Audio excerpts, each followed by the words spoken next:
Shalom Bapak Ibu yang diberkati Tuhan Yesus Kristus. Bersyukur kepada Allah untuk semua kebaikan kemurahan cintanya. Welcome buat kita semua di webinar Colloquium Theologicum pada malam ini. Thank you untuk semua sahabat dari Malaysia maupun Indonesia. Kita akan mulai dengan doa. Bapak, kami bersyukur untuk kebaikan kemurahan cinta kasih sayang-Mu. Terima kasih untuk kesehatan, damai, sukacita, ketenangan. Kami berdoa Tuhan mengurapi, menguduskan semua teman-teman sahabat yang sudah ada di Zoom maupun yang akan join. Berdoa untuk internet agar jaringan ini bisa terkendali dengan baik sehingga tidak ada hambatan yang mengganggu proses belajar mengajar ini. Terima kasih Tuhan. Kami percaya bahwa anugerah-Mu besar, hebat, dasar, luar biasa. Dimuliakan Engkau dalam semuanya. Kami mohon belas kasihan dan berkat Tuhan dinyatakan di dalam eh, webinar ini. Dalam nama Yesus kami mohon berkat dari awal hingga akhir. Amin.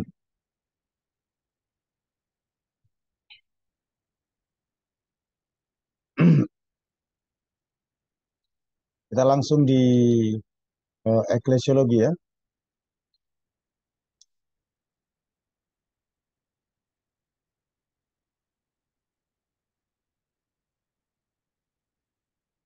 Apakah sudah bisa melihat teman-teman PowerPoint-nya? Belum, Pastor. Halo? Bisa Belum, ya? belum, Masih Pastor. belum, Pastor. Bisa? Belum kelihatan. Oke.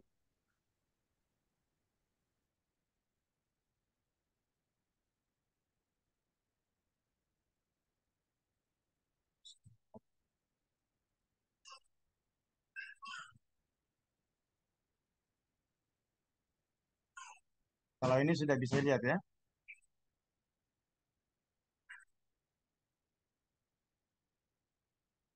Sudah ya? Oke ya? Ya, Pastor. Oke ya? Ya, bicara tentang eklesiologi. Eklesiologi itu berbicara tentang gereja ya. Nah, eh, di introduction ini saya mau mengatakan bahwa tubuh Yesus itu begitu penting untuk dipelajari, yang disebut dengan body of Christ ya. Kenapa? Karena Yesus sendiri yang memulai dan mendirikan gereja atau jemaat itu, bukan siapa-siapa. Kalau kita ngecek dalam Matius 16 ayat 28, di atas pengakuan Petrus bahwa Yesus adalah Mesias anak Allah yang hidup, maka Yesus langsung berkata kepada Petrus,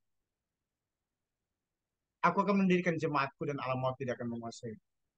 Nah, jadi kata jemaat itu atau tubuh Kristus itu terjadi pada setiap orang di atas pengakuan Yesus adalah Mesias anak Allah yang hidup.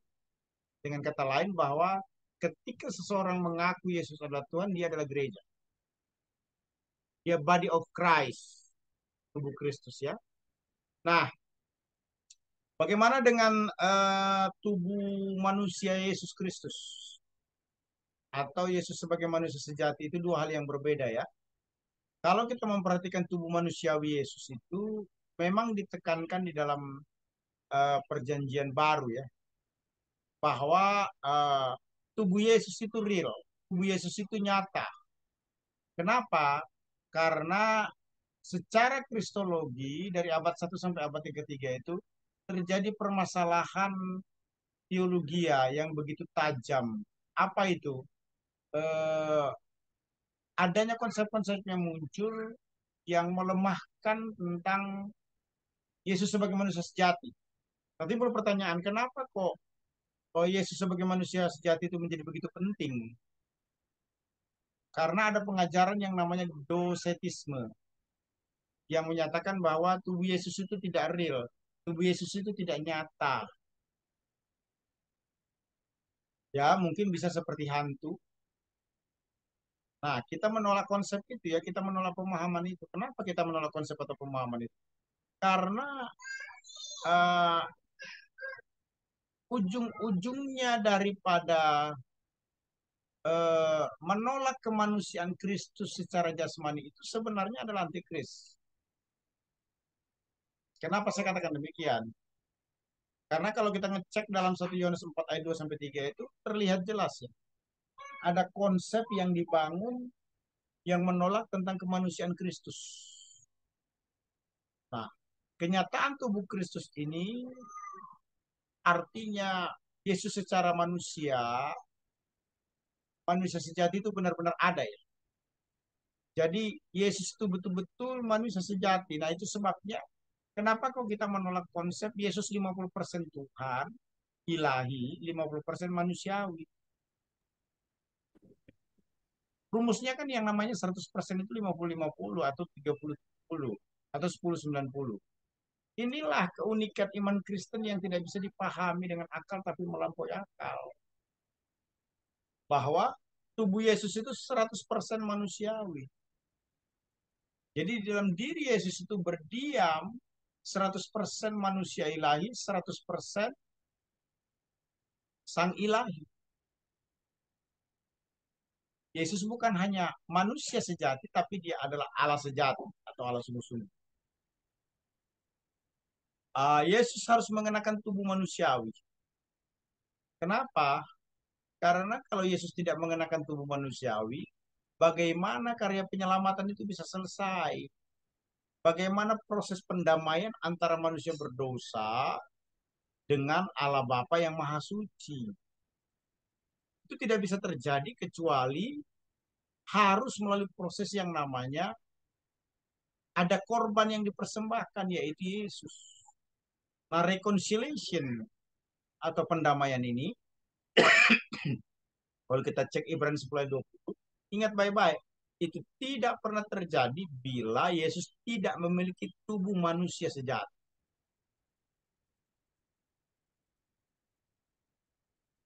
Nah, tubuh manusia sejati itu juga lah yang kita lihat bagaimana Yesus mengalami penderitaan, kesusahan, tekanan sebagai manusia. Bahkan Yesus sebagai manusia, ingat baik-baik, ketika hendak disalibkan, salah satu doanya, ya Bapak, kalaulah boleh cawan ini dilakukan daripada, artinya kalau boleh penyaliban itu tidak terjadi pada diri Yesus secara manusiawi. Kenapa? Karena tidak ada orang yang mau disalib. Kepala bermahkotakan duri, lambung tertombak, kemudian kaki tangan terpaku. Kita aja kalau kena kerikil begitu ya, batu kecil ataupun luka sedikit, perih. Nah, ini Yesus lebih dari itu. Bagaimana Yesus bisa merasakan penderitaan itu? Yang semestinya kita tanggung kalau Yesus tidak punya tubuh jasmani seperti kita pada umumnya. Saya ulangi dalam kesempatan ini bahwa apa bedanya Yesus dengan kita? Kalau Yesus punya tubuh jasmani, kita juga tubuh jasmani. Bedanya, Yesus itu disebut impeccability. Impeccability itu artinya tidak berdosa. Tidak ada bagian daripada kehidupan Kristus yang terbukti jatuh di dalam dosa. Berbeda dengan kita manusia. Sudah mengalami position sanctification, penyucian secara posisi, dikuduskan bukan lagi sebagai orang berdosa keturunan Adam dan Hawa, tapi kita masih punya potensi jatuh bangun di dalam dosa. Untung yang Allah Bapa lihat itu bukan kehidupan kita sebagai manusia berdosa, tapi darah Yesus, hilasmos, hilasterion, pendamaian, ya, pendamaian. Kalau tangan kiri saya ini ya, saya berikan ilustrasi dulu ya. Perhatikan ya. Saya lihat tangan kiri saya, ya. Ini tangan kiri saya, tangan kiri saya. Nah, ini manusia ataupun orang berdosa yang percaya Yesus.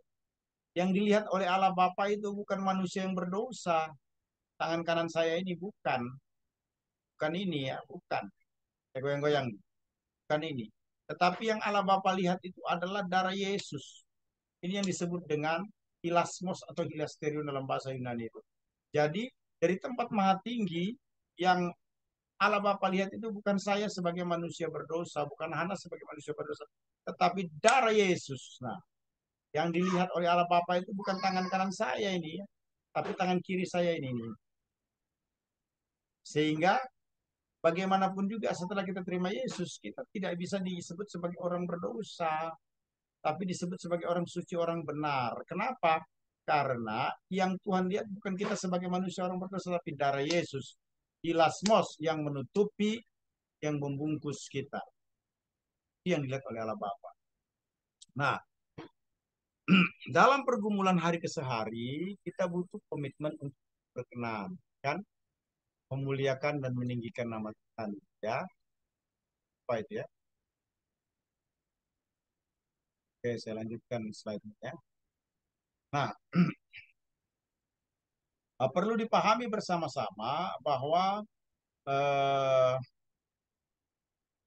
Yesus dalam perjamuan terakhir berfirman, inilah tubuhku. Itu bisa dicek dalam Matius 26, Markus 14, Lukas 22, 1 Korintus 11, ataupun 1 Korintus 10 ayat 16 ya. Ketika Yesus berkata, this is my body, inilah tubuhku, itu dimaknai yang pertama bisa melambangkan bahwa Yesus sedang menjelaskan secara future ke depan bahwa dia akan menjadi korban. Ya, waktu dia the last supper itu ya. The last supper itu kan artinya apa? Perjamuan terakhir ya. Bersama dengan turut murid ketika mengangkat roti, dia berkata, this is my body. Inilah tubuh.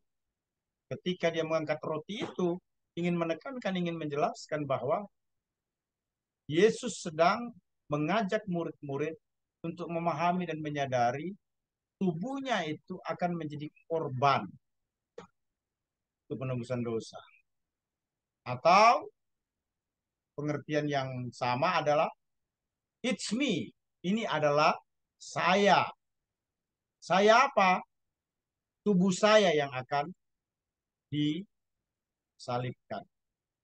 Ya.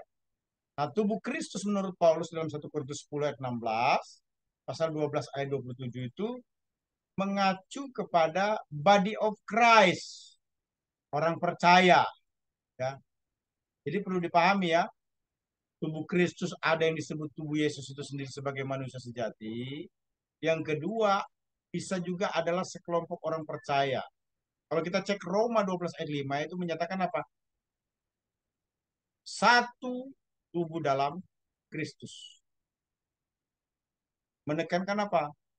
Body Christ atau church, jemaat, ya, jemaat. Nah, tubuh Kristus itu perlu dipahami merupakan sesuatu yang real, nyata. Saya, Bapak Ibu sekalian yang ada di Zoom ini, nah itu tubuh Kristus. Kelihatan, ada dalam satu komunitas pertemanan persahabatan. Bahkan dia nanti kita di masa eskatologi atau di akhir zaman, Yesus datang di angkasa menjemput kita sebagai salin-salinnya, kita akan datang ke dunia untuk memerintah dalam kerajaan 1000 tahun. Itulah kemegahan, kemewahan dari body of Christ atau gereja itu sendiri. Ini menarik ini ya, gereja sangat istimewa. Ya, konsep dan makna istilah tubuh Kristus. Ya. Konsep perjanjian baru ya.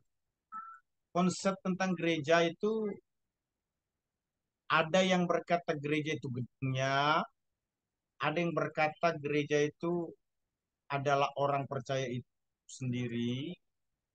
Satu orang bisa disebut gereja, atau kumpulan beberapa orang bisa disebut juga gereja. Tapi saya mau menekankan dalam kesempatan ini secara khusus bahwa body of Christ itu adalah every believers. Jadi semua orang percaya itu adalah gereja. Apakah dia ada di satu kota berkumpul bersama-sama? Nah, itu juga bisa disebut gereja dalam artian local church, ya. Ataupun juga ada dalam satu wilayah. Nah, kalau FGF kan mengenal yang namanya gereja City Church, ya. Eh, Pastor Siten punya banyak atau dipercayakan Tuhan untuk mendirikan bersama dengan teman-teman FGF di Malaysia yang terdiri dari berbagai tempat atau daerah, ya. Nah, menariknya apa? Menariknya adalah semua ini menjadi satu komunitas tubuh Kristus, ya. Nah, ada beberapa kategori yang perlu diperhatikan, yang tidak boleh dilupakan. Ada yang namanya gereja universal, ada yang namanya gereja lokal. Kalau kita berbicara tentang gereja lokal itu berarti orang percaya yang ada di satu tempat. Misalnya IJB Inanam, ya. Berarti itu apa? Orang percaya yang tergabung dalam satu organisasi IGF yang ada di Inanam itu disebut apa? Local church. Nah, ada lagi yang namanya disebut gereja universal. Dia tidak hanya di IJF Inanam tapi juga di luar denominasi IGF. Sebutlah GPDI, Gereja Pantai Kosta di Indonesia, yang juga ada di Amerika, yang juga ada di Malaysia dan tempat-tempat lainnya. Namanya saja GPDI, ya, Gereja Pantai Kosta di Indonesia. Tapi dia ada di luar negeri juga. Nah, itu disebut gereja universal. Jadi gereja universal itu apa? Semua orang percaya. Apakah orang percaya itu sudah mati? Dia juga disebut gereja. Maupun orang percaya itu masih hidup. Dia disebut juga apa? Gereja. Nah, itu gereja universal. Terus ada lagi yang namanya gereja yang visible, gereja yang kelihatan. Gereja yang bagaimana itu? Itu gereja lokal di berbagai daerah, ya. Nah, Malaysia saya tidak tahu berapa pastinya, mungkin ada sekitar 30 satelit di kota-kota dan di daerah-daerah. Itu disebut apa? Gereja yang kelihatan. Ada lagi gereja lokal. Gereja lokal itu adalah gereja yang eh, strong dalam fellowship, dalam persekutuan. Makanya Paulus kan memberikan nasihat, ya. Jangan menjauhkan diri dari pertemuan-pertemuan ibadah seperti yang dibiasakan oleh orang lain. Itu Paulus sedang berbicara kepada local church. Kenapa? Karena memang yang namanya gereja itu adalah kumpulan himpunan orang-orang percaya yang tergabung dalam local church, ya. Nah, timbul pertanyaan, kalau begitu setiap orang percaya itu apakah nomor satu saja, nomor dua saja, nomor tiga saja, tiga-tiganya? When you believe Jesus as Savior, you are church. Church yang bagaimana? Church yang universal, karena mengaku sebagai tubuh khusus seluruh dunia. Yang kedua, church yang kelihatan, visible, karena kita bukan hantu, kita punya tubuh. Yang ketiga adalah church lokal, local church, berada di satu tempat. Jangan lupa, ya, bahwa uh, Yesus itu begitu menekankan pentingnya setiap umat Allah atau gereja memahami dengan seksama, dengan komprehensif tentang body of Christ. Yesus itu sangat membanggakan church, body of Christ, yang akan dibangkitkan nanti pada akhir zaman. Itu body of Christ church. Terus church, body of Christ yang masih hidup itu akan diubahkan. Jangan lupa loh, gereja itu sangat istimewa bagi Kristus. Mempelainya itu bukan siapa-siapa, tapi body of Christ church. Kristus menjadi mempelai laki-laki, kita menjadi mempelai perempuan. Akan ada pesta pernikahan anak domba. Satu pertemuan yang terjadi di satu tempat. Ada yang menyanyikan ada pertemuan di udara, pertemuan yang manis. Saya rindu bertemu di sana jauh di udara. Itu bicara tentang apa? Itu rapture. Rapture. Oke, kita teruskan ya. Sekarang makna istilah tubuh Kristus dalam surat-surat Paulus. Seperti apa sih? Kalau kita perhatikan surat-surat Korintus, Roma, body of Christ itu lebih menekankan kepada keunitian, kebersatuan di dalam Korintus maupun Roma. Nah, kemudian kalau kita cek Efesus, Kolose, itu menekankan apa? Christ adalah head. Kristus adalah kepala. Artinya apa? Pemilik. Artinya apa? Yang utama, yang menjadi segala-galanya dari tubuh itu adalah kepala. Jadi Kristus adalah kepala dari tubuh Kristus. Dari tubuh orang-orang percaya atau orang-orang. Nah, ada lukisan yang Paulus jelaskan tentang tubuh Kristus ini ya. Ketika mengambil roti perjamuan, Yesus kan sendiri yang mengambil roti perjamuan itu ya. Kemudian memecah-mecahkannya dan membagikannya kepada murid. Nah, ketika kita melakukan perjamuan kan kita juga melakukan yang sama tuh. Menjelaskan apa? Tubuh Kristus itu bukan terpecah-pecah, tapi menjelaskan bahwa tubuh Kristus itu satu yang terdiri dari beberapa bagian tubuh maksudnya.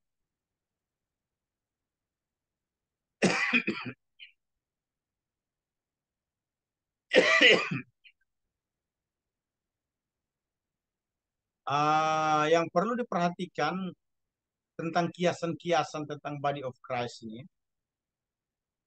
penyatuan dengan Kristus itu merupakan hal yang paling utama dari semuanya ya. Jadi kalau begitu gereja itu apa sih?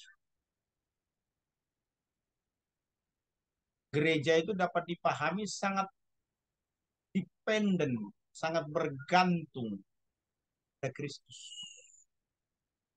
Karena yang melahirkan gereja itu adalah Kristus. Yang menjadi kepala gereja itu sendiri adalah Kristus. Yang memiliki gereja itu adalah Kristus. Karena Kristus mati untuk membeli orang berdosa menjadi miliknya. Yang disebut dengan church atau gereja itu ya. Oke, kita lanjutkan.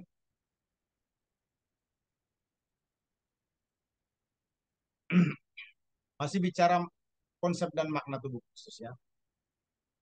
Dwi makna tubuh Kristus. Nah, dalam bahasa Inggris itu kan gereja itu disebut church. Church dalam bahasa Girika disebut diakon atau disebut apa? Belonging of God. Punyanya Tuhan, miliknya Tuhan. Nah, 1 Korintus 11 ayat 20 menjelaskan tentang perjamuan Tuhan ya. Wahyu 1 ayat 20 menjelaskan tentang hari Tuhan, ini ada koneksinya ya.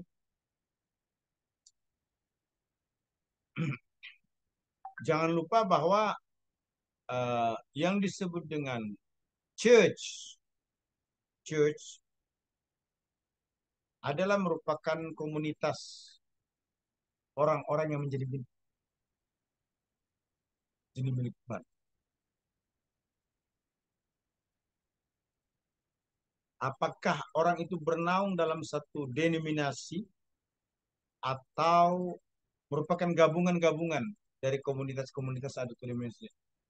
Intinya church adalah setiap orang yang mengaku Yesus adalah Mesias, anak Allah yang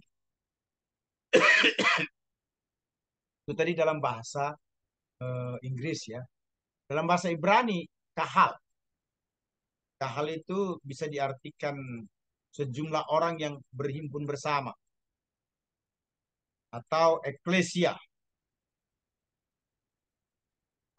Nah, timbul pertanyaan, orang percaya ngapain ya kalau kumpul-kumpul ya kira-kira? Ngapain kira-kira? Tidak ada lain pasti mendiskusikan atau serius memikirkan tentang hal rohani. Itu sebenarnya. Itu tekanan utamanya. Perkara-perkara rohani. Nah, orang-orang kudus yang disebut dengan kahal ini, atau dalam bahasa aslinya disebut kodasim, kodas, artinya yang kudus ya. Itu memang bukan hanya bicara tentang manusia, it's not talking about people, tapi juga bisa bicara tentang makhluk surga. Walaupun pada umumnya hal ini menunjuk kepada apa? Jemaat Israel ya, jemaat Israel. Jangan lupa loh, secara teologi church itu baru muncul setelah Yesus hidup di bumi. Terus bagaimana dengan perjanjian lama? Saya lebih cenderung umat Allah atau orang Israel.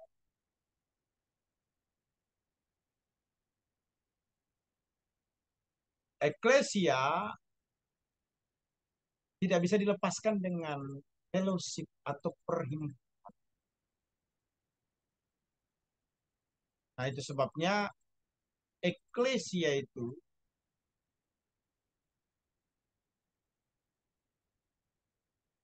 mestinya juga diartikan apa?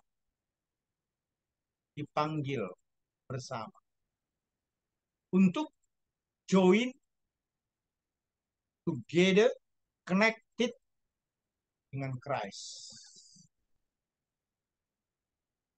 Itu disebut gereja yang sesungguhnya. Jadi kedua makna daripada tubuh Kristus dalam bahasa Inggris disebut church, church belonging of God, jadi milik Tuhan. Yang kedua dalam bahasa Ibrani kahal, eh, memang lebih banyak diartikan sebagai perhimpunan jemaah Israel ya. Nah, intinya adalah apakah dari bahasa Inggris church maupun dari bahasa Ibrani kahal itu, saya sepakat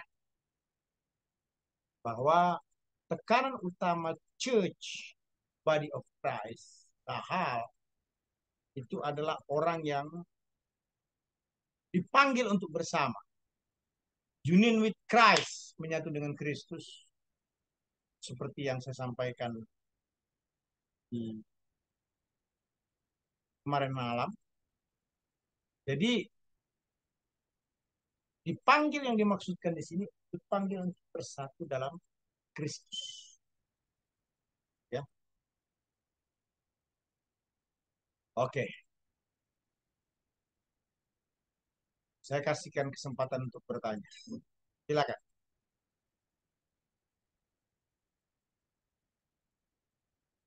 Baru setengah jam ini ya, masih hangat.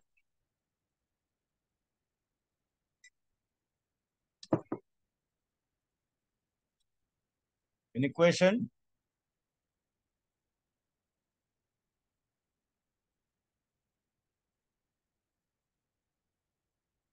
Apakah teman-teman menonton video saya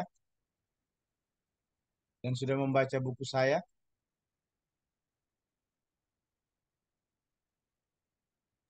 Iya, Pastor. Tapi um, belum semua.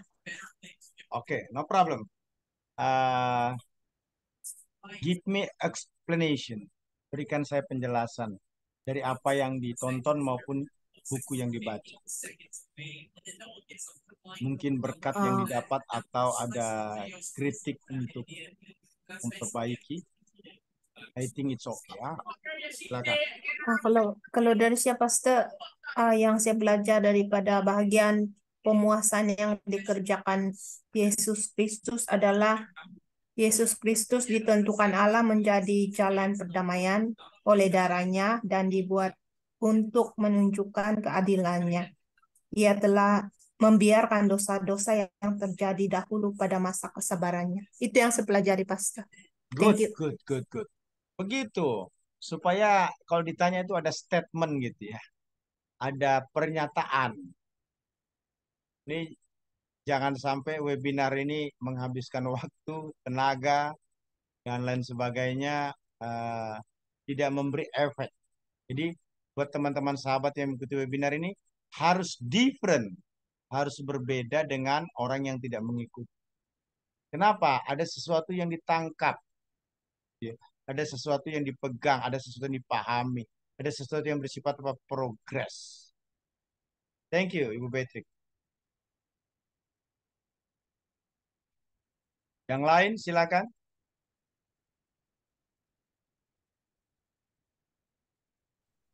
20 people. Salam Pastor. Ya, silakan, silakan, Salam. Pak Michael. Silakan. Saya melihat video yang berjudul Soteriologi dan Spiritual Life Oke. lanjutan. Ya, apa yang saya dapat di sana ialah pembenaran terjadi dengan tujuan untuk menggenapi kehendak Allah. Ya, yang keduanya menjadi anak-anak Allah secara teologis. Oke. Itu yang saya pelajari daripada ada beberapa yang saya sudah tonton lepas, tapi belum habis Good. lah. Good. Thank you, Makasih, thank you, makasih. thank you. Appreciate to Mr. Michael ya, yang peka, yang eh, di waktu untuk nonton video saya dan juga mungkin membaca buku ya. Kita tidak ada kesimpulan, kita tidak ada statement kalau kita tidak eh, apa namanya belajar ya. Oke. Next. Masih ada? Maybe one or two people give me Saya comment, statement. Oke, Mr. Demaxi. ya dari saya ada menonton sedikit dari eh, tema konsep pembenaran. Oke, Jadi ada beberapa yang saya dapat pelajari bahwa pembenaran berlaku seketika setelah seseorang menerima Yesus Kristus. Dan juga pembenaran hanya diterima melalui iman. Sebab itulah disebut sebagai anugerah. Oke, itu sedikit, Master. good, good. Nah, pernyataan-pernyataan teologis yang seperti ini kan penting ya. Itu nanti akan kelihatan itu waktu kita I care ya. Waktu kita kumpul, waktu kita bicara. Jangan lupa loh, ini saya sedang menghadapi top-top leader nih ya, yang tentunya akan memberi warna yang sangat baik dalam konsep maupun perilaku. Karena begini, pemikiran atau pemahaman yang salah itu berimbas pada keputusan mengambil sesuatu dalam bentuk tindakan. Gitu ya. Oke. Next. Mr. Yapnil, open kamera.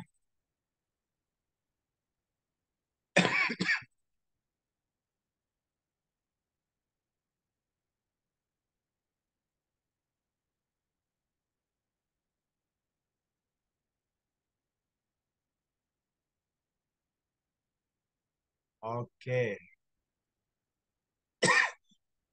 Pastor, mungkin dari saya sedikit, Pastor, Ya, silakan.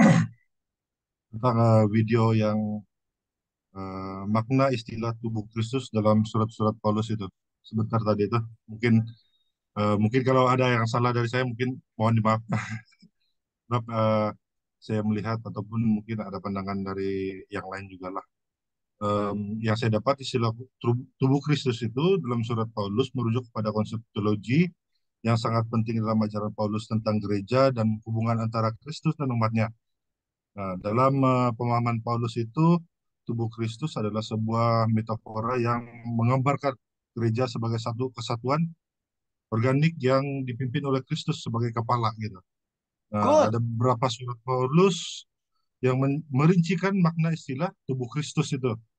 Antara lainnya dalam 1 Korintus, dalam Efesus dan Kolose. Nah, yang pertama itu gereja sebagai tubuh Kristus. Ya, Paulus mengajarkan bahwa gereja adalah tubuh Kristus. Ini berarti bahwa Kristus adalah kepala gereja gitu. Dan setiap anggota gereja adalah bagian dari tubuh ini. Konsep ini menekankan yang kesatuan dalam keagamaan di antara setiap anggota milik peran dan fungsi untuk eh, yang unik dalam tubuh Kristus gitu. Nah, poin yang kedua saya dapat em, tentang kesatuan lah, Pastor. Ada kesatuan di situ. Maksudnya Hmm. di situ tubuh Kristus menggambarkan kesatuan yang erat antara Kristus dan setiap umatnya gitu. Dan yang ketiga adalah kepala Kristus. Maksudnya di sini Kristus dianggap sebagai kepala tubuh gitu. Kepala tubuh yang berarti dia adalah pemimpin, pelindung dan sumber kehidupan bagi gereja. Oke, bagi gereja kita saat inilah. Yang yang keempat adalah yang saya dapat kepentingan bersama. Maksudnya di sini adalah dalam pemahaman Paulus, kesejahteraan satu anggota tubuh Kristus berdampak pada seluruh tubuh. Ketika satu anggota menderita, semua anggota merasakan itu. Dan juga yang kelima, terakhir, pelayanan dan karunia yang saya dapat lah, Pastor. Nah, Paulus Good, juga good. berbicara, Hmm. maksudnya berkata tentang beberapa karunia dan pelayanan yang diberikan oleh Roh Kudus kepada anggota tubuh Kristus. Setiap anggota diberikan pelayanan dan karunia unik untuk membangun tubuh Kristus itu sendiri, Pastor. Nah, itu saja, Pastor, dari saya. Good, good, good. Good, good. Exactly ya. Exactly. Nah, jadi kenapa kok isu body of Christ ini signifikan? Karena banyak orang itu hanya berpikir ya, I'm believers. Saya orang percaya, saya tubuh Kristus. Tidak sesimpel itu. Tadi disampaikan sama brother kita Anairon, bagus sekali explanation-nya. Tubuh Kristus itu memiliki intimacy, hubungan yang dekat, intim dengan Kristus itu sendiri. Tubuh Kristus itu juga bicara tentang submit atau obey. Obey, taat. Itu disebut apa? Bagian dari body of Christ. Apalagi body of Christ itu care, care ya, peduli one another. Why? Because we are one in Jesus Christ. Kita ini satu di dalam Yesus Kristus. Nah, yang keempat atau yang selanjutnya bisa ditambahkan nanti, setiap body of Christ itu diberi talent. You have spiritual gift. Kamu punya karunia Kenapa? Saya mau memastikan bahwa body of Christ itu memiliki karunia karena setiap orang percaya itu dipanggil untuk membuild up, mengequip, membangun, melengkapi setiap orang percaya sampai mencapai kedewasaan penuh di dalam Kristus. Lah, timbul pertanyaan, memangnya saya punya karunia apa? Percaya sama saya, setiap orang yang terima Yesus punya karunia minimal melayani. Itu sudah dipastikan. Jadi punya karunia apa untuk melayani? Nanti ada hal-hal yang lain yang akan melengkapi orang itu. Kenapa kok pasti punya karunia melayani? Iya, karena Tuhan yang memilih tidak mungkin tidak melengkapi orang itu dengan kemampuan untuk bisa melayani Tuhan. Membangun tubuh Kristus dan mendewasakan umat. Nah itu sebabnya pasti punya karunia Pak melayani. Nah cuma yang disebut dengan karunia melayani ini kan perlu dijelaskan, didefinisikan secara komprehensif. It's not talking about preaching. Ya. It's not talking about teaching. Melayani itu bukan hanya bicara tentang khotbah. Melayani itu bukan hanya bicara tentang mengajar. Bukan hanya itu. Oke, ini menarik. Saya teruskan ya. Thank you.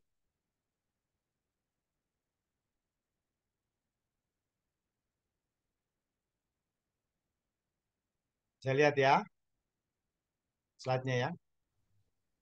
Ya, Pastor. Oke, kita perhatikan sekarang. Tubuh Kristus menurut 1 Korintus 12 ayat 12 sampai dengan ayat 31. Oke. Open your Bible. Buka Alkitab Anda semua. Ya.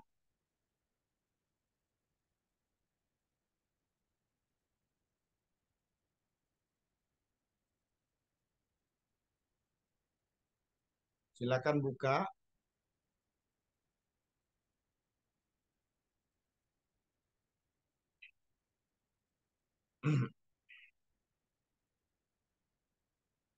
Ya. Korintus 12. Bacakan aja ya ayat 12 sampai dengan 31 ya. Karena sama seperti tubuh itu satu. Dan anggota-anggotanya banyak. Dan segala anggota itu sekalipun banyak merupakan satu tubuh. Demikian pula Kristus. Sebab dalam satu roh kita semua baik orang Yahudi maupun orang Yunani, baik budak maupun orang merdeka, telah dibaptis menjadi satu tubuh. Dan kita semua diberi minum dari satu roh. Karena tubuh juga tidak terdiri dari satu anggota, tapi atas banyak anggota. Andai kata kaki berkata karena aku bukan tangan, aku tidak termasuk. Jadi benarkah ia tidak termasuk? Dan andai kata telinga berkata karena aku bukan mata, aku tidak termasuk.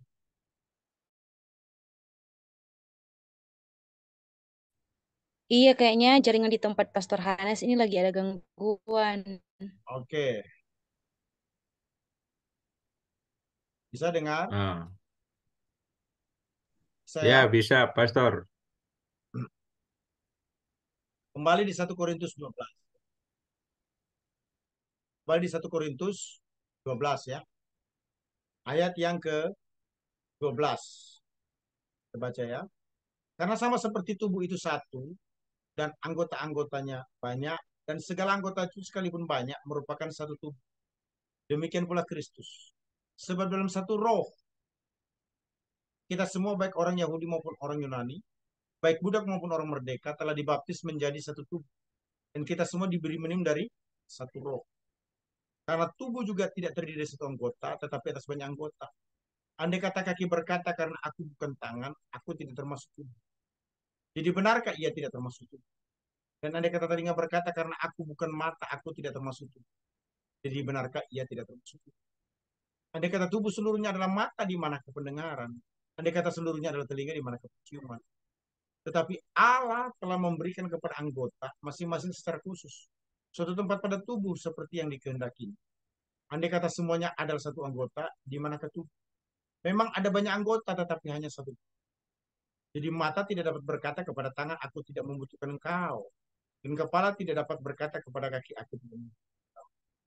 Malahan justru anggota-anggota tubuh yang nampaknya paling lemah, yang paling dibutuhkan. Dan kepada anggota-anggota tubuh yang menurut pemandangan kita kurang terhormat, kita berikan penghormatan khusus. Dan terhadap anggota-anggota kita yang tidak elok, kita berikan perhatian khusus. Hal itu tidak dibutuhkan oleh anggota-anggota kita yang elok. Allah telah menyusun tubuh kita begitu rupa, sehingga kepada anggota-anggota yang tidak mulia diberikan penghormatan khusus. Supaya jangan terjadi perpecahan dalam tubuh, tapi supaya anggota-anggota yang berbeda itu saling memperhatikan. Karena itu, jika satu anggota menderita, semua anggota turut menderita. Jika satu anggota dihormati, semua anggota turut bercita. Kamu semua adalah tubuh Kristus, dan kamu masing-masing adalah anggotanya.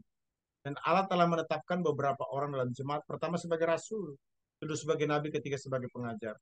Selanjutnya mereka yang mendapat karunia untuk mengadakan mujizat, untuk menyembuhkan, untuk melayani, untuk memimpin, dan untuk berkata-kata dalam bahasa roh. Adakah mereka semua rasul atau nabi atau pengajar? Adakah mereka semua mendapat karunia untuk mengadakan mujizat? Atau untuk menyembuhkan, atau untuk berkata-kata dalam bahasa roh, atau untuk menafsirkan bahasa roh? Jadi berusaha untuk memperoleh karunia-karunia yang paling utama, dan aku menunjukkan kepadamu jalan yang lebih utama lagi. Ini menarik ini ya, terkait dengan body of Christ.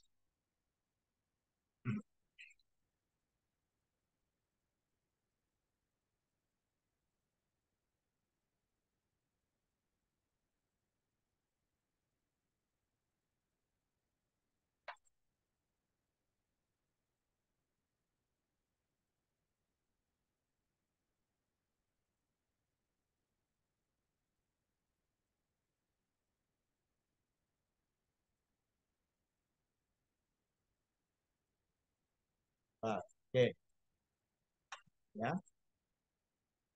Saya mau melihatkan lebih dulu, sorry teman-teman, ini buku kita ya.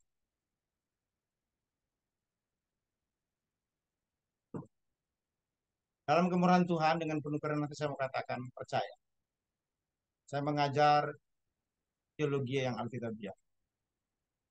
Walaupun jiwa saya karismatik, tapi Bapak Ibu perlu tahu bahwa saya mencoba untuk menjembatani konsep pemahaman yang terbentur di komunitas mainstream gereja arus utama dengan gerakan Injili atau karismatik.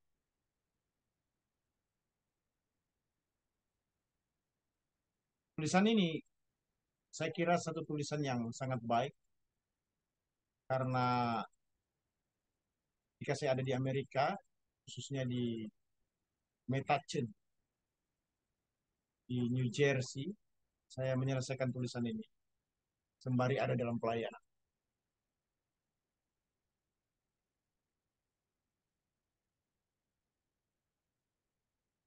Ya, tubuh Kristus.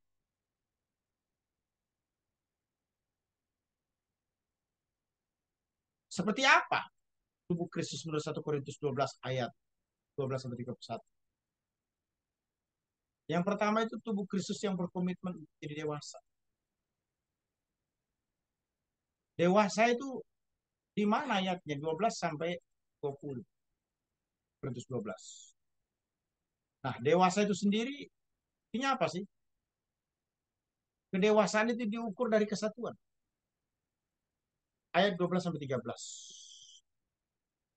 Kesatuan itu terjadi berlaku hanya bagi mereka yang menerima Yesus, dikatakan dibaptis oleh Roh Kudus atau born again, lahir baru. Sehingga disebut apa dalam satu. Nah, orang itu hanya bisa satu. apabila dia menerima Yesus sebagai Tuhan dan Juru Selamat pribadi. Gimana caranya? Jelas sekali Yohanes 1:12 ya. Tetapi semua orang menerimanya diberinya kuasa supaya menjadi anak-anak Allah, yaitu mereka. Apalagi jelas sekali Paulus berkata dalam Roma 10 ayat 9-10 ya. Jika kita mengaku dengan mulut kita dan percaya dalam hati bahwa Allah telah membangkitkan dia dari antara mati, maka kita akan diselamatkan, karena dengan hati orang percaya dan dibenarkan, dan dengan mulut aku dan diselamatkan. Itu paralel dengan murid yang merasa diri dikasih Tuhan Yesus, yaitu Yohanes dalam 1 Yohanes 5 ayat 11-13. Dan inilah kesaksian itu, Allah telah mengurniakan hidup yang kekal kepada kita dan hidup kita dalam anaknya. Barang siapa memiliki anak, yang memiliki hidup. Barang siapa tidak memiliki anak, yang tidak memiliki hidup. Semuanya itu kutuliskan kepada kamu, supaya kamu yang percaya kepada nama anak Allah tahu bahwa kamu telah memiliki hidup. Jadi yang disebut dengan committed untuk adult, dewasa, itu diukur dari kesatuan unit. Nah, orang itu tidak bisa satu kalau tidak diterima Yesus. Itu dulu ya. Terima Yesus. Terima Yesus. Kemudian orang itu kan mengalami yang namanya born again. 2 Korintus 5 ayat 17 ya. Jadi siapa yang dalam Kristus adalah ciptaan yang baru, yang lama sudah berlalu, sesungguhnya yang baru datang. Ini bukan tambal sulam ya. Tambal sulam itu artinya apa? Ada baju tua yang robek diganti dengan kain yang baru. Bukan. Yang lama sudah berlalu, yang tua sudah hilang, yang baru sudah datang. Lebih jelas lagi Paulus berkata dalam Galatia 5 ayat 12, ayat 20-23. Tapi buah roh ialah kasih, kebaikan, kebenaran, kesetiaan, kelemah lembut, kepuasan diri dan sebagainya. Nah, perlu diketahui buah roh itu bukan banyak. Karena yang disebut dengan buah roh itu dalam bahasa Yunani singular, bukan plural. Kalau orang itu punya damai sejahtera, tidak punya kasih, artinya dia tidak punya roh, buah roh. Kalau orang itu punya sukacita, tidak ada kasih, berarti orang itu tidak punya buah roh. Kalau orang itu punya kasih, tapi mementingkan diri sendiri, itu tidak punya buah roh. Jadi buah roh itu bukan 9. 1. 1 ya. Bukan 9, 1. Satu pohon banyak buah, gitu loh. Apa artinya plural dengan singular? Tunggal dan jamak. Kalau jamak itu banyak, terdiri dari beberapa. Itu disebut berjamak. Nah, kalau singular ataupun tunggal, dia satu. Nah, ketika yang satu ini terdiri dari beberapa hal, hilang salah satunya, tidak bisa disebut singular. Begitulah pengertiannya. Jadi kalau orang itu punya kasih tidak damai sejahtera, itu tidak memiliki buah roh. Satu pun bagian daripada satu itu yang tunggal tidak ada, maka tidak bisa disebut buah roh. Terus apa lagi? Efesus 5 ya, 18. Hendaklah kamu penuh dengan roh. Satu-satunya perintah terkait dengan Roh Kudus dalam perjanjian baru itu adalah pleureste dalam bahasa Yunani. Hendaklah kamu penuh dengan roh. Karena penuh dengan roh ini berbeda dengan dibaptis roh. Berbeda dengan didiami roh. Berbeda dengan dilahirbarukan oleh roh.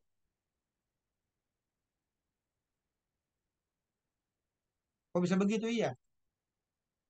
Hendaklah kamu penuh dengan roh itu perintah, bukan posisi yang didapat. Betul bentuknya adalah pasif. Artinya Allah yang memenuhkan kita dengan roh. Tapi ada penyerahan yang kita lakukan. Gitu loh. Apa sih penuh dengan roh itu sebenarnya kalau diterjemahkan secara simpel sederhana? Only one keyword, obey. Problem kita di kalangan karismatik maupun kalangan Injil. selalu melihat bahwa penuh dengan roh itu dalam bentuk manifestasi. Penglihatan, nubuat, bahasa roh, berbagai perbuatan ajaib dari Tuhan Allah. Itu secara eksternal oke, tapi internal ke dalam itu apa ketaatan. Itu disebut dengan. Nah, timbul pertanyaan, apa sih hebatnya sebenarnya kesatuan tubuh Kristus ini? Saya mau tekankan malam ini, dengarkan baik-baik semua untuk peserta WB. Yang disebut dengan kesatuan di dalam Kristus sebagai orang percaya, mampu menembus, mampu menerobos, mampu menghapus perbedaan. Perbedaan dalam artian status sosial, perbedaan dalam artian status ekonomi, perbedaan dalam artian status pendidikan, perbedaan dalam artian budaya, whatever. We are not the same. Kita tidak sama. We are different. Kita berbeda. Karena tidak ada manusia itu yang sama. Kembar aja berbeda. Tapi kita tetap apa? Satu di dalam Kristus. Ini penting ya. Satu dalam Kristus artinya apa? Punya kepentingan, kemauan, keinginan yang terikat untuk tidak berbeda, hanya mengarah kepada satu, yaitu kepala gereja Kristus itu sendiri. Ulangi nih ya. Tubuh Kristus menurut 1 Korintus 12 ayat 12 sampai 31 yang pertama adalah berkomitmen menjadi dewasa. Dewasa itu diukur dari mana? Kesatuan. Kesatuan itu bicara tentang apa? Kepentingan untuk tetap ada dalam kita. Yang kedua, kedewasaan itu bukan hanya diikat dengan kesatuan, tapi keefektifan atau fungsi. Ayat 14 sampai 20, saya mau sampaikan dengan penuh kerendahan hati ini. Problem di dalam pelayanan itu, kalau kita tidak efektif atau berfungsi. Kenapa kok ada pemimpin itu suka ganggu pemimpin yang lain? Kenapa kok ada pemimpin itu suka kritik yang berlebihan terhadap pemimpin yang lain? Jawabannya satu, dia tidak efektif. Orang kalau efektif, mikirin kerjaannya sendiri aja dalam pelayanan sudah banyak. Ngapain ngurusin orang lain?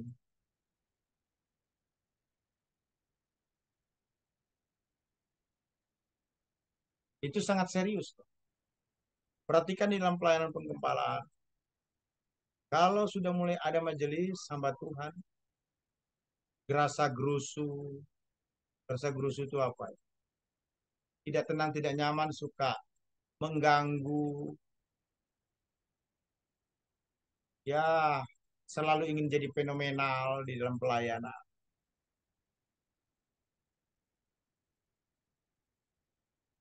Banyak kritik, sedikit bertindak. Selalu mau didengarkan, tapi tidak mau mendengarkan. Mudah tersinggung, tapi tidak mau disinggung. Sederhana. Dipastikan orang itu tidak efektif dalam.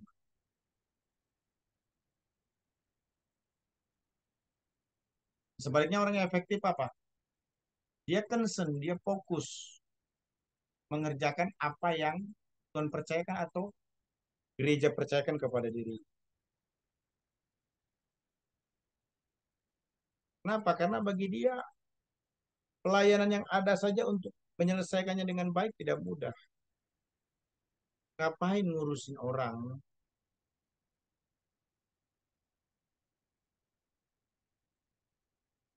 Motifnya apa? Karena yang paling utama bagi seorang pelayan itu kan perkenanan Allah. Nah, perhatikan kenyataan dari tubuh Kristus itu ya. Tidak ada tubuh yang hanya satu anggota. Tubuh terdiri atas banyak anggota loh.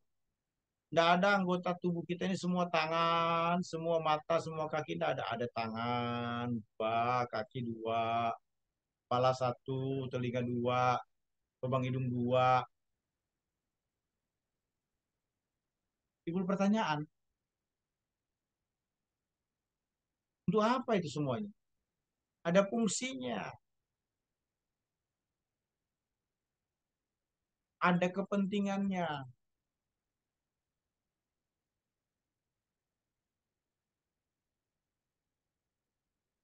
Dan kalau kita marah, kita ngomong begini ya. Lihat itu pakai mata. Sebenarnya pernyataan itu sudah benar. Memang ngeliat itu harus pakai mata, bukan pakai tangan. Kata-kata itu kan kasar. Pakai otakmu. Memangnya kalau otak nggak dipakai, orang bisa normal. Nggak bisa. Tangan itu bukan untuk mencium, melainkan untuk memegang, mengangkat.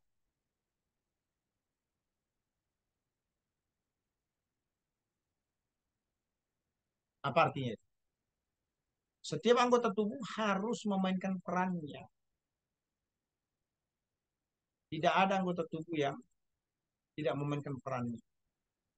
Itu sebabnya tidak ada anggota tubuh yang begitu eksklusif atau individu.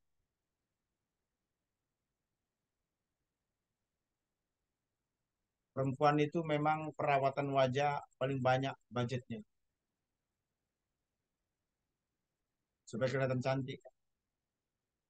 Tapi coba kalau giginya lagi sakit.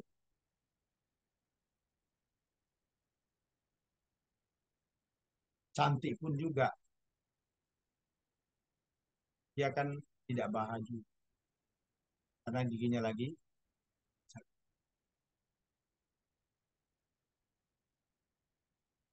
Artinya apa itu? Tidak ada anggota tubuh yang begitu eksklusif. Nah itu sebabnya dalam pelayanan tidak boleh ada pemimpin superstar. Kayak bintang begitu ya. Tidak ada pemimpin yang one man show sendirian. Tidak ada. Kadang-kadang kita tidak sadar bahwa di dalam tubuh kita ini terdiri atas banyak anggota. Ingin menjelaskan, menekankan kepada kita bahwa tubuh kita ini tidak terdiri satu anggota, tapi atas banyak anggota. Nah itu sebabnya semua harus memainkan perannya masing-masing. Kepala itu bukan dipakai jalan,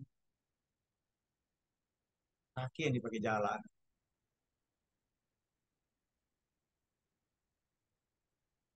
Atas banyak anggota ini ingin menekankan apa? Bahwa tidak ada anggota tubuh yang tidak berfungsi. Semuanya harus berfungsi. Coba perhatikan dalam pelayanan penggembalaan ya, terjadi keributan, kekacauan di antara sesama pendeta, pendeta dengan jemaat, jemaat dengan pendeta, jemaat dengan jemaat, majelis dengan majelis, majelis dengan pendeta, majelis dengan jemaat. Perhatikan baik-baik. Biasanya itu rebutan pelayanan, salah satunya ya, semua ingin bentuk pelayanan yang sama. Padahal itu keliru. Pelayanan itu adalah dedikasi atau pengabdian kepada Allah yang tidak boleh mengakibatkan kita berdosa dalam melakukan tugas. Mengalah itu lebih mulia dibanding dengan berebut dalam pelayanan.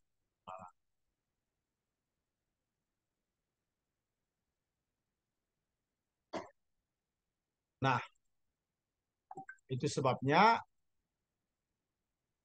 ayat 18 dari 1 Korintus 12 ini ingin menekankan bahwa tidak ada pelayan itu yang nganggur.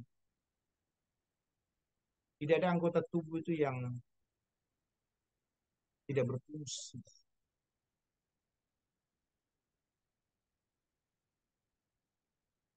Hebat-hebatnya orang lumpuh, dia punya keterbatasan jalan.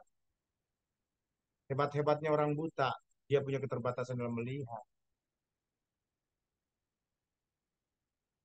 Artinya apa? Dalam pelayanan, tidak ada anggota tubuh yang nganggur karena cacat. Semuanya harus produktif, harus efektif, ya. Nah, itu sebabnya Matius 9 ayat 37 berkata apa? Pelayan memang banyak tapi pekerja sedikit.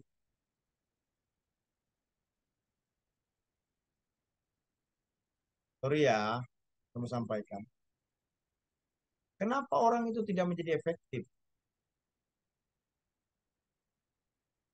Dalam webinar ini saya mengikuti salah satu pembicara berkata, karena tidak the right man on the right place.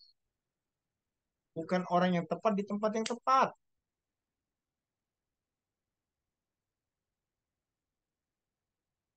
Kita sangat meremehkan pelayanan. Karena mungkin di gereja kita melayani itu tidak dikasih salary atau honor. Ada yang berkata, syukur udah bagus saya mau melayani gratis. Tidak minta bayaran. Jangan nuntut lebih dong. Itu keliru. Kepada Yesus itu harus give the best. Berikan yang terbaik.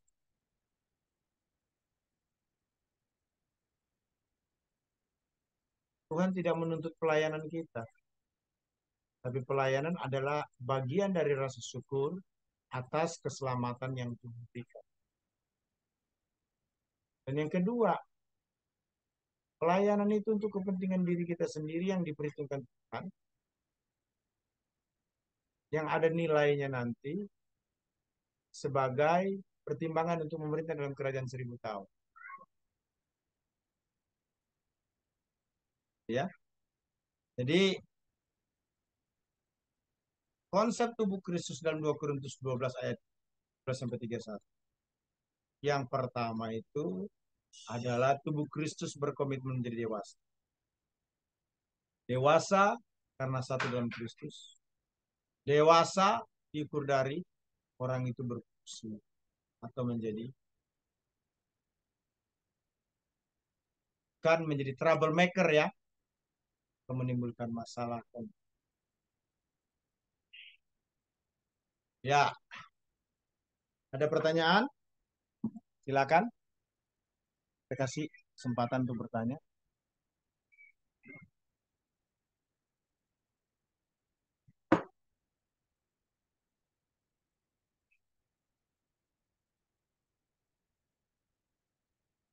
Open your camera. Speak up, please. Ini sangat signifikan. Apa yang Anda lihat di dalam pelayanan?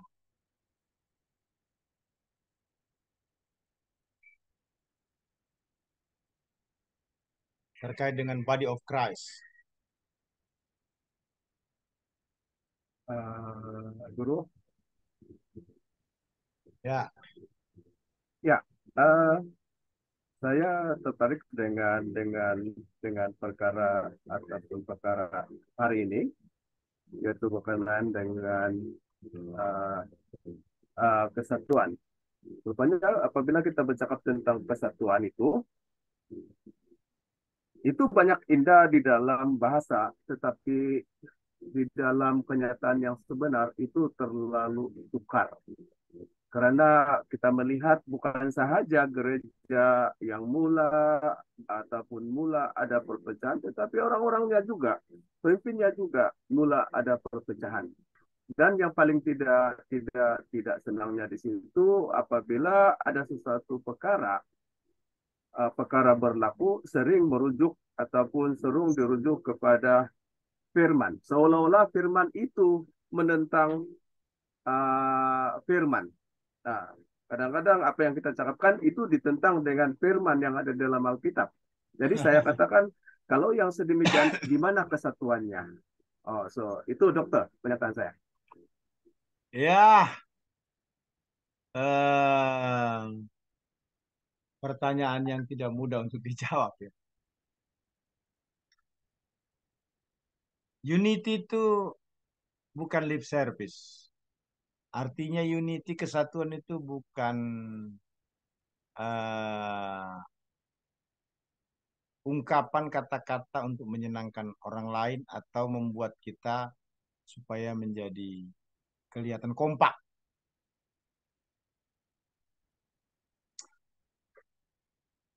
Apa sih sebenarnya kalau kita bicara tentang kesatuan? Intinya ada di mana? Intinya adalah kesatuan itu adalah kemampuan menerima orang lain apa adanya.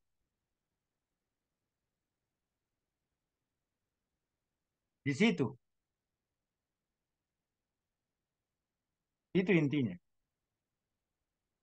Kita akan tetap bisa connect, kita akan tetap bisa menyatu dengan siapapun ketika kita membuka diri untuk menerima orang lain dengan utuh. Coba kita cek dalam pelayanan. Ada pertengkaran, ada pertikaian. Ujung-ujungnya apa sih sebenarnya? Satu, ketidakmampuan menerima orang lain apa adanya. Makanya kan saya katakan yang disebut satu itu apa? Menghapus perbedaan status sosial, ekonomi, budaya, olahraga, pendidikan, whatever. Kemampuan untuk menerima orang lain apa adanya itu menjadi sesuatu yang sangat utama. Jadi kita hanya bisa bersatu dalam pelayanan itu ketika kita mampu menerima orang lain apa adanya.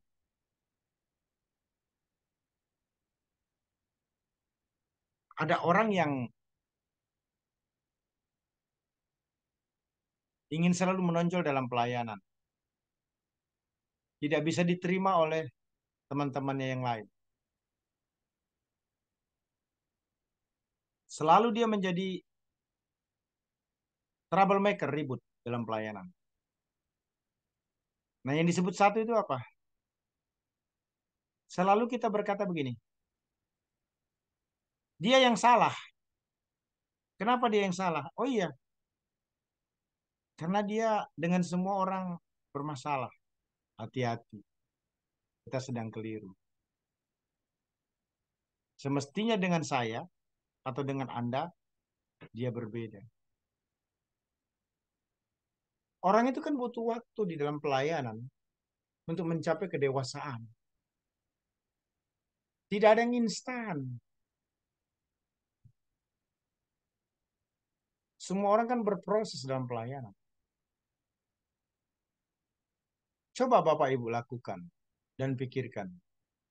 Semua orang yang tersisih, semua orang yang disebut penyebab masalah, semua orang yang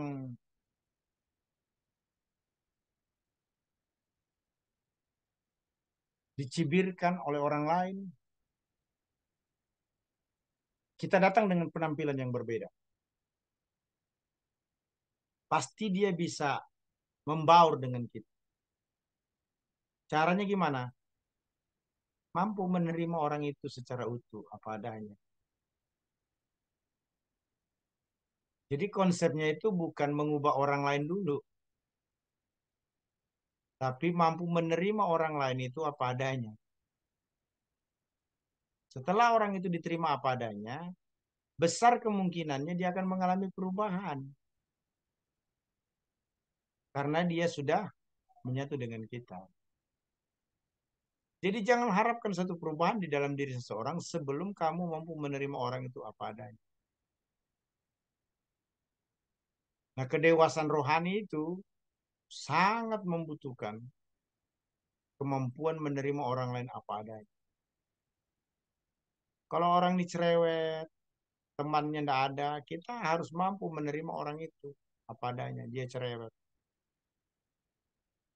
Sebab kalau Anda tidak menjadi orang yang mampu menerima orang itu, dia tidak punya teman dan akan terbuang dalam pelayanan. Maaf kata, saya mau katakan, mungkin dari 10 temannya, termasuk Anda, 9 semua menolak orang itu. Karena memang terbukti dia kurang baik. Tapi Anda gagal kalau Anda juga menjadi orang yang ke-10 dari yang 9 itu. Itu sebabnya Anda harus berbeda. Apa itu? Mampu menerima orang lain apa adanya tanpa syarat.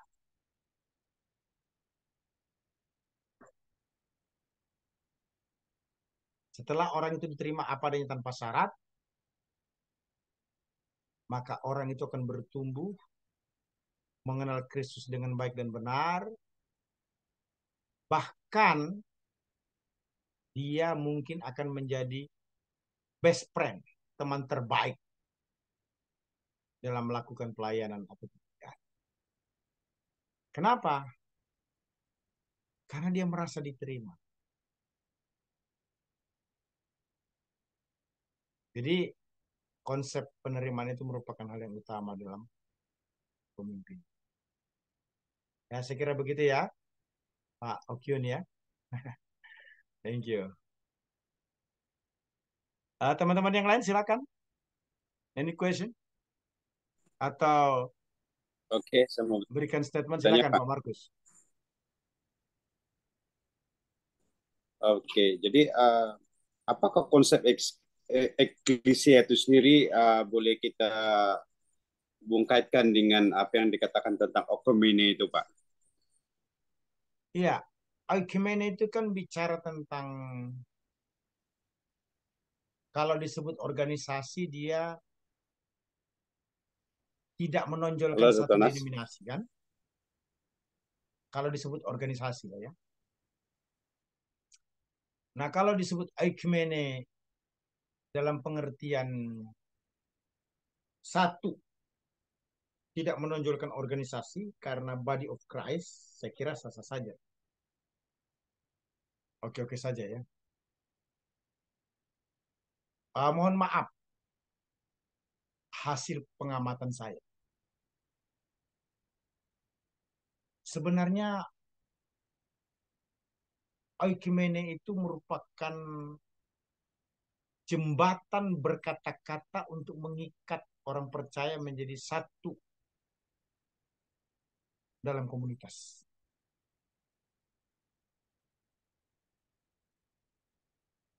Tapi selanjutnya sebenarnya tidak bisa ekumene itu dipertahankan. Nah, kok bisa begitu? Iya, buktinya banyak orang memulai pelayanan dengan mengatakan ekumene. Setelah itu berdiri organisasi tertentu. Oh, bukan ekumene lagi itu namanya itu.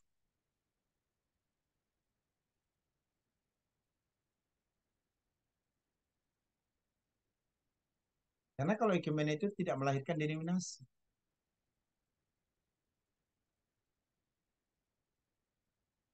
Jadi ekumene itu jangan dijadikan cara untuk mengumpulkan orang-orang percaya agar lebih mudah, lebih banyak, sehingga pada waktunya digiring pada satu denominasi tertentu. Itu yang bisa saya sampaikan terkait dengan satu Kristus atau church.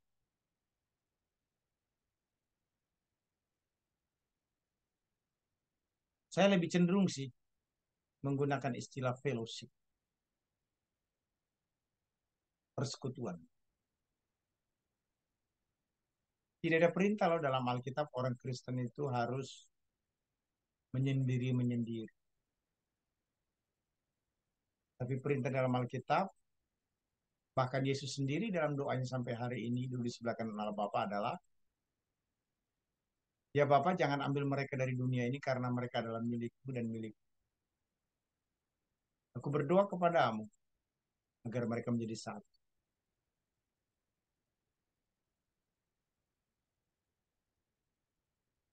Satu dalam keyakinan yang sama. Yesus satu-satunya juru selamat dan tidak ada yang lain. Itu benar.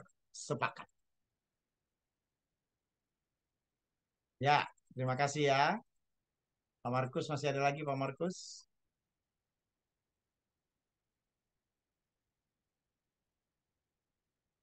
Silakan.